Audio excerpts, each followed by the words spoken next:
Adrenaline, not a new product this one, but one that's firmly established itself as a market leader in fishing lines. We designed this first and foremost as a casting line. It's super soft, low in diameter, genuinely high knot strength, and if you want to cast long range, this is the line for you. It's also found favour amongst anglers who are just using it for good general all-round fishing. It's robust, abrasion resistant and very, very user friendly. Now everyone's got their own favourite way of loading line. There's all sorts of different advice bandied about. First of all, soak your line. A few hours is okay. We like to soak it overnight, and what that does, it imparts even more suppleness to the line and makes it just absolutely like silk. So soak the line for a few hours or overnight first of all. So I'll leave that in a container of water. You need a butt section to have your reel on. Don't try and just wind it on using a reel, and you don't need the whole rod. Just thread the line through the butt ring and tie it onto your spool using a grinner knot. Get it nice and secure down there in the slot, and then you're ready to start winding. Now you can use a cloth.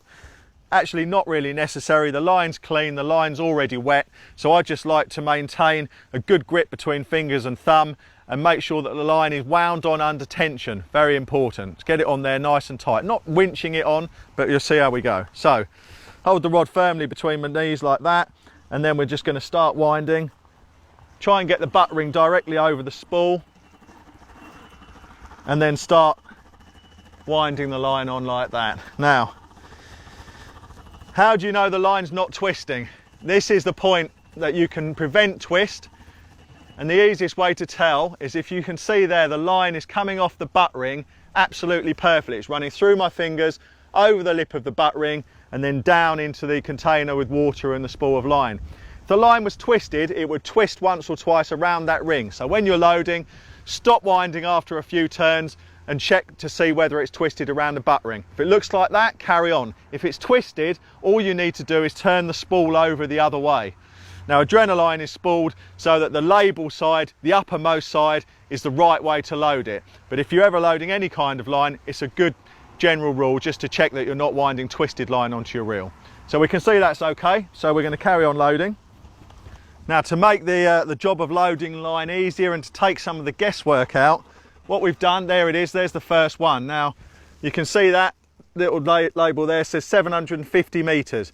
Now we've got 3 labels on each 1,000 metre spool of line, and they're placed intermediately at 250 metres so that you know how much line is left on that spool. It's not guesswork. So now we know that says 750, so we've got 250 already in place. It's going to take a little bit more, but when you go to load your other reels, you're going to have a rough idea of what you've got left, so you're not halfway through loading a spool and then suddenly running out of line. So I'm going to pull this label off and continue loading the last bit. Now we're nearly there now. Okay, so when you finish loading your line, it's very, very important to bed it in properly. And I do that by putting on a lead, 2 or 3 ounce lead, and doing increasing distance cast. Start off with 20 or 30 yards, just a little flick, then 40 or 50, and so on. If you go for a big cast straight away with a newly loaded spool of line, you're going to have a disaster. So get the line wet, get the tip down in the water, get the line nice and wet, and get it wound on under the weight of the lead during retrieval, and then the line is ready to use. And you'll also find that it will come back down level with the lip of the spool, because we slightly overloaded it at the start. So there you go, that's ready to go now. We've got a rig on. Everything's ready to go out to the spot. So I'm going to show you what I do to get the line down in the water. I'll show you the back leading process, and I'll get this rig out onto the spot first.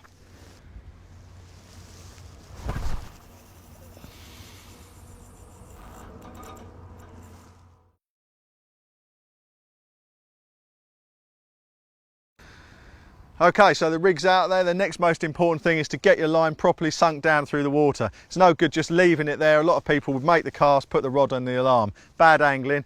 We're going to get the line sunk down through the water, so to do that, I'm going to get down, get the rod down, sink the top half of the rod down through the water, and take the line in your fingers and just pull it down tight.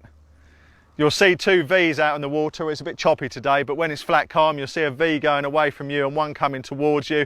That's the line sinking through the surface. When the 2 V's meet, you know the line is properly sunk through the surface film. What I'm going to do next is put on a back lead. So to do that, I'm going to open the bail arm, put the rod behind me. Now we've redesigned these intelligent back leads at Korda, and they've got a new clip system, which means that you cannot lose them when they're on the line when you're playing the fish.